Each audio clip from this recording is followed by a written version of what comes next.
लड़ेगा वही शेर से लड़ेगा। वो माँ लेकर बच्चे को घर चली जाती है और बच्चा माँ से कहता है कि माँ वो शेरनी का दूध कहाँ मिलेगा, हमें भी पिला दे कि हम भी शेर से लड़ें, कभी मुझे डर नहीं लगेगा। माँ कहती है कि जाओ उसी से पूछ ले जो एक बताया है तुम्हें। फिर वही महान आंदोलन तालाब पे हुआ। वो बच्चा जाता है निर्भीक होकर के, डॉक्टर अंबेडकर से खड़े होकर पूछता है कि वो शेरनी का दूध कहाँ मिलेगा। आपने कहा था कि जो शेरनी का दूध पिएगा वही शेर से लड़ पाएगा, वरना वो कभी नहीं लड़ पाएगा। तो वो दूध कहाँ मिलेगा वो हमें बता दीजिए। आप स्वजनों जानते हैं वो दूध कौन सा है?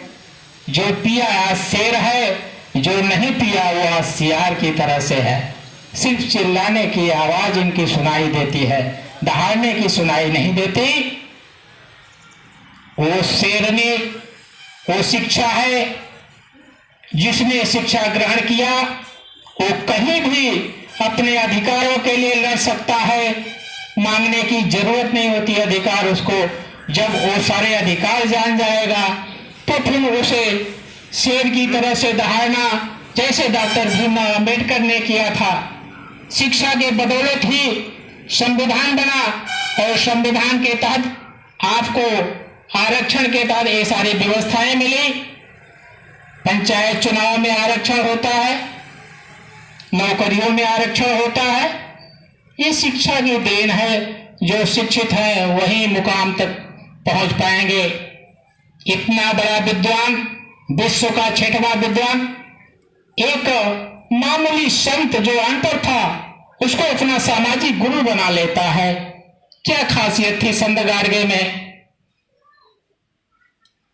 संत गाडगे पंढरपुर में मराठा धर्मशाला में आयोजन था।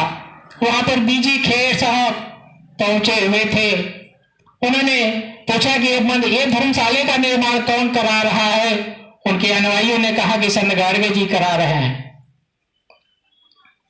खेरे साहब संत गाडगे के बाद पहुंचते हैं, बोलते हैं चिथड़े फटे चिथड़े लिबास में आप कौन सा कार्य करते हैं? उन्होंने कहा आप भगवान की खोज में हैं, ये चिथड़े पहन करके। उन्होंने कहा जहां पर भगवान मिल जाए जिस भेष में, वही हमें भेष बना दीजिए। झेप जाते हैं और वही खेरे साहब उनको अपना सामाजिक गुरु मानते हैं। महाराष्ट्र के मुख्यमंत्री हुए। उन्होंने ही वर्धा में राष्ट्रपिता महात्मा गांधी से 1935 में मिलवाते हैं। महात्मा गांधी ने संत गाडगे जी से पूछा कि आपके पास पूंजी क्या है, कितनी दौलत आपके पास है जो आप इतना काम करते हैं। दोनों लोग में वार्तालाप हो रहा था। संत गाडगे ने अपनी लाठी उठा करके दोनों हाथों पर रखा और बोला कि यही हमारी सबसे पूंजी है। इसी पूंजी के बदौलत मैं गरीब दबे हुए कुचलों के लिए धर्मशालाएं, अनाथालय, गौशाला, कुछ आश्रम, सड़क, कुआं, तालाब का खुदवाई कराता हूं। बहुत प्रभावित होते हैं। उनकी पत्नी खाना बनाती हैं, परोसती हैं, खिलाती हैं। बाबा संत गाडगे आपके इस काशी धरती में आए थे। किसी गंगा के किनारे घाट पर पंडित मदन मोहन मालवीय जी से मुलाकात होती है और मदन मोहन मालवीय जी उनसे मिलने के लिए आतुर हो जाते हैं। और जब मुलाकात होती है तो कहते हैं कि आप तो इतना बड़ा काम कर दिए हैं कि मेरा काम आपके काम के आगे छोटा है। संत गाडगे जी कहते हैं मदन मोहन मालवीय जी, आपने विश्वविद्यालय बनवा करके उन गरीब असहाय बच्चों को जो शिक्षा का द्वार खोला है, ये बहुत बड़ी चीज है। आप काशी के दूसरे विश्वनाथ हैं।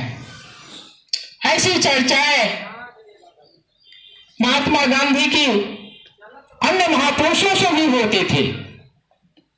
बीजी खेर मुख्यमंत्री ने आखिरी समय में उनको सरकारी जेब दिया था जिससे वो भ्रमण करते थे।